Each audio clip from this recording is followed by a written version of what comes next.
Приветствуем наших подписчиков и гостей канала Эзотерика для тебя, друзья. Мы вас всех приветствуем в изобилии и достатке. Сегодня с вами в этом видео уделим внимание теме апоэ и акорма. Как защититься от этого, какие признаки апоэ и акорма, что делать, если на вас наводят порчу через пищу. Обращаем ваше внимание, вне зависимости вас поят или кормят, в любом случае пытаются на вас навести порчу. Но вы должны познать и понимать и то, что есть определенные моменты, нюансы, ситуации, на которые вам обязательно стоит обратить внимание. И обязательно прослушайте, друзья, это видео до конца и обязательно поделитесь этим видео с теми, кому вы знаете, что это видео и эта информация будет полезна и важна. А возможно, эта информация даже откроет кому-то глаза на окружающих людей, которые есть в окружении. Давайте начнем с того, что вне зависимости, апоэ это или акорм, в любом случае это негативно-деструктивная программа.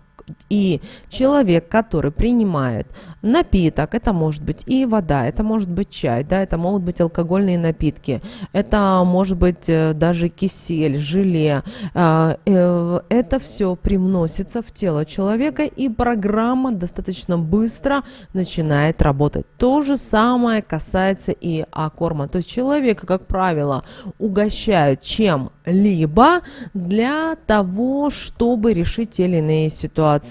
И давайте разберем, с какими целями это делают. Вы должны понимать, что, как правило, вне зависимости, апоэ это или акорм, это делается с целью приворота. И в таком случае в напиток или в еду добавляется кровь, или же, как вариант, настаивается вода предварительно на каком-либо биоматериале человека. Как правило, вот такое вот проводится в том случае, если хотят увести, например, мужчину из семьи, то бишь мужа, или хотят нести разлад в семью. Как правило, стараются накормить, напоить человека, и человек начинает постепенно не понимать и не осознавать, что происходит. Далее, вот апоэ и акорм может проводиться с целью подавления воли человека. То есть человек вроде бы осознанно понимает, что происходит, но когда задается ему вопрос или ему нужно принять решение, он принимает не то решение, которое он бы принял, понимая ту или иную ситуацию. Ну и, конечно же, апоэ и акорм может наноситься с целью вреда и здоровью, и жизни человека. Но в таком случае, что ужасно, берется мертвая вода. То есть берется то, что берется на кладбище или после контакта с покойником. Также, как вариант, могут использоваться ягоды, грибы, которые растут на кладбище, хлеб, которым накрывали стакан, и даже земля. Поэтому, забегая наперед, хотим сказать о том, что ваша задача в жизни научиться не брать продукты питания, не брать воду с рук чужих людей. Потому что очень часто люди, которые видят, что у вас все получается, что у вас прекрасная семья, они думают о том, как бы им это забрать. И вот это делается с помощью апоэ или акорма. Давайте теперь поговорим о признаках, чтобы вы понимали, что если вы вдруг употребили, съели какой-то продукт или что-то выпили, то как это будет проявляться именно в вашем случае? Может быть, первое, это может быть пищевое отравление. Почему наше тело, оно чувствует энергетически, что эта программа идет на разрушение, и тело пытается вывести вот эту жидкость или эти продукты питания. Что еще может быть? Может быть головная боль, может быть головокружение. Вы это почувствуете. Это не так, что обычная головная боль из-за давления или вы, например, перенервничали. Нет, знаете, это совсем другое. У человека может проявляться слабость, может проявляться какой-то озноб. Далее у человека ни с того ни с сего, то есть человек может что-то выпить, съесть, да, ему становится плохо, и проявляется это в виде тошноты, рвоты, и это говорит вам точно о том, что вот так ваш организм, ваше тело защищается и старается любыми способами вывести вот этот негатив из вашего тела. Далее у вас могут проявиться и боль в животе. При этом вы до этого условно были у себя дома, что-то обедали, завтракали, было все в порядке, но пришли вы к своей подруге, что-то буквально съели, и вы уже чувствуете какой-то дискомфорт. При этом это дискомфорт, знаете, вот именно не просто вам дискомфортно, а у вас именно болит. Далее у вас может появиться боль в горле, могут даже начать болеть зубы. Ну, конечно же, бывают такие ситуации, что человек как бы и ходит к врачу, да, но происходит та или иная ситуация. Далее у вас могут ни с того ни с сего обостриться какие-то хронические заболевания или могут появляться какие-то проблемы со здоровьем. При этом раньше вы этих вопросов, связанных со своим здоровьем, вообще не выявляли, вы их не видели. И если вы идете к врачу на диагностику, на то, чтобы увидеть, что же у вас происходит, ничего врач не видит, даже вот до такой степени.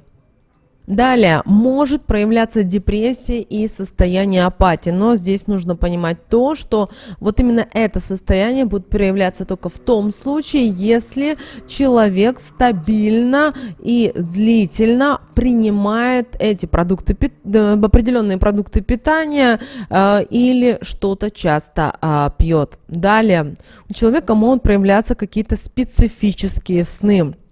То есть ваш организм и ваше подсознание говорит вам о том, что вы в какой-то определенной опасности. И мы вот неоднократно говорим о том, что, пожалуйста, следите за своими снами, пытайтесь вот даже записывать их. Вот вам что-то приснилось, вы запомнили, пусть это будет маленький кусочек, да, но очень важно, чтобы вы осознанно подходили к своим снам, потому что очень часто многие люди говорят: ой, я не разбираюсь в снах.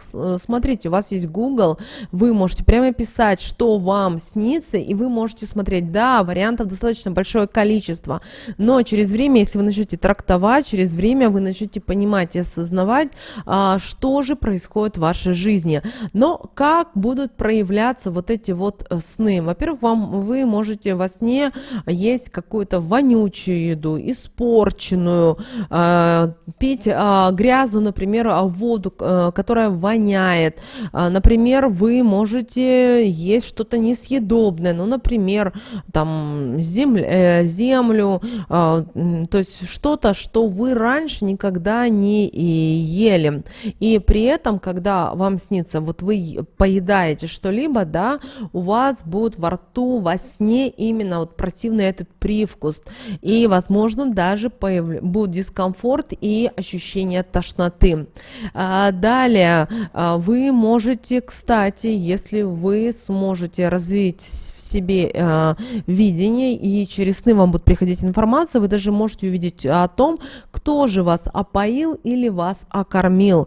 И вы даже будете вот прямо ощущать опасность, или наоборот, вы будете осознавать и понимать, что именно этот человек несет вам вред, и вам с ним нужно быть все-таки осторожным.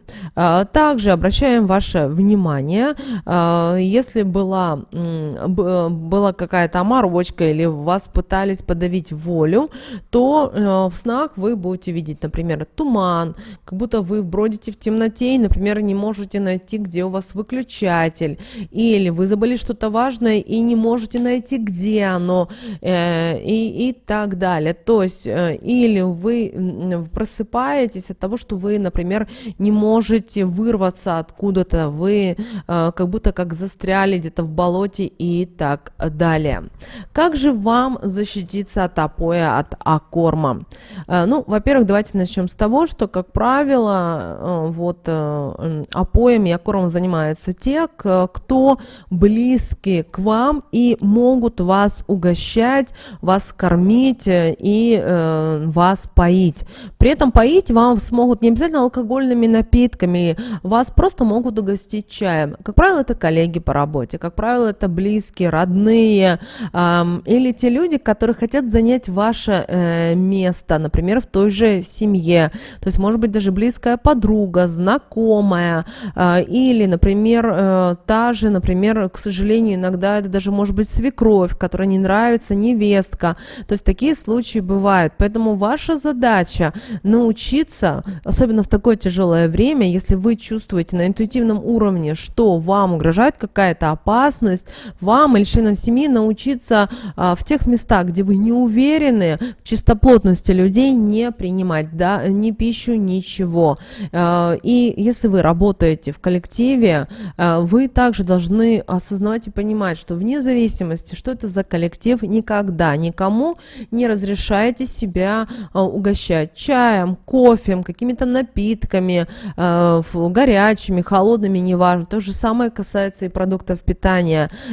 Если человек пытается, вот прямо вам навязывает, а давай я тебе сделаю, а давай я тебя угощу и так далее, у вас должен быть, знаете, как звоночек в голове, а зачем он это делает, для чего? Если вы видите, что прямо вот человек вам надоедает, он прямо вот требует, да, что он хочет сделать, хорошо, пусть сделает, но в таком случае вы ни в коем случае не должны пить с этой чашки чай, кофе и так далее. И вы должны понимать о том, что если вы, например, приходите в какое-то место, например, вы приходите к своей подруге, и вы прямо чувствуете, что вот что-то здесь не так, у многих людей уже на интуитивном уровне они чувствуют, то откажитесь от этого, даже от чая, просто откажитесь, скажите, что вы спешите, что вы не голодны, что вы буквально зашли на пару минут и так далее, и так далее. Почему? Потому что вы в действительности не знаете, не понимаете, как действительно на вас могут вот таким образом это повлиять в дальнейшем. Далее, научитесь себя, членов семьи, детей никогда не брать вообще ничего из рук незнакомых людей. Особенно, если вам человек настойчиво предлагает что-то взять. Очень часто бывает такая ситуация. Вы стоите где-то и вам должны оказать какие-то государственные услуги, да, где очень много людей, или вы находитесь в общественном транспорте, тут ни с того ни с сего появляется бабулечка, даже девушка бывает и предлагает, то яблочко хочет предложить вам, или конфеты, или печенье и так далее. Ни вы, ни ваши дети, даже как бы она вам не улыбалась бы, какие она вам интересные истории не рассказывала, ни в коем случае не стоит у нее брать с рук, потому что вы не знаете, чем это для вас закончится. Мы не говорим о том, что все люди злые, но, вы знаете, как говорится, береженого Бог бережет. И здесь это очень важно. Да, многие скажут, ой, наверное, это не невежливо, некрасиво, неправильно. Слушайте, но ваше-то здоровье, ваше благополучие важнее, чем то, что скажет кто-то другой за вашей спиной. Кроме того, если вы чувствуете, что вас кто-то опаивает или окармливает, то первое, что вам нужно сделать под любым предлогом, отказаться от принятия такой пищи и напитков, потому что вы должны вот себе научить то, что вы готовите себе сами, вне зависимости, где вы находитесь. Да, когда вы дома, когда вы в своей семье, когда муж рядом, дети, это одна ситуация. Ну а когда вы где-то находитесь и вы прямо чувствуете, лучше откажитесь. Кроме того, обращаем ваше внимание, что опои и окормы, они нуждаются в постоянном поддержании вот этой энергетики. Поэтому, если вас накормили или напоили чем-либо, они вложили негативную вот эту вот программу, да, деструктивную, разрушительную. Но вы всегда можете прервать эту цепочку, потому что как только вы вот запретите вас кормить или поить, то программа перестанет действовать. Она ослабнет, и со временем она будет ослабевать и ослабевать. И вы даже в какой-то момент осознаете, поймете, что когда вы не пьете с рук или не едите с рук того или иного человека, вы себя по-другому чувствуете. Или, знаете, возможно быть такое состояние, что вот вы выпили чай, да, с рук такого человека, и вы чувствуете, что ваше сознание, оно мутнеется, да, вы начинаете людей видеть как в каком-то другом свете, как будто все в тумане, или такой проявляется туман, вы начинаете улыбаться ни с того ни с сего, смеяться и так далее. Поэтому здесь вам нужно быть очень осторожным и внимательным.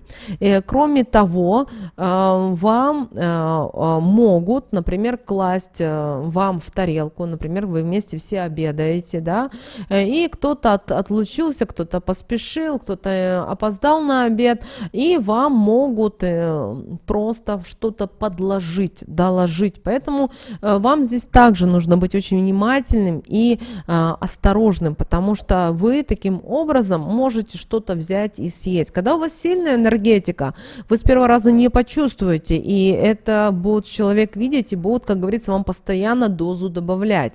Но если у вас слабая энергетика, вы даже можете почувствовать с первого раза. Также обращаем ваше внимание, что ваш организм, ваше тело, если оно будет чувствовать, что появляется какая-то деструктивная программа, всегда это тело будет убирать это. Это будет рвота, это будет тошнота. Кроме того, бывает так, что вы не уверены в какой-то пище, да, но вы не можете отказаться. Тогда незаметно перекрестите эту еду и прочитайте молитву «Отче наш». Еще какие варианты вы можете использовать? Вы можете использовать святую водичку и соль.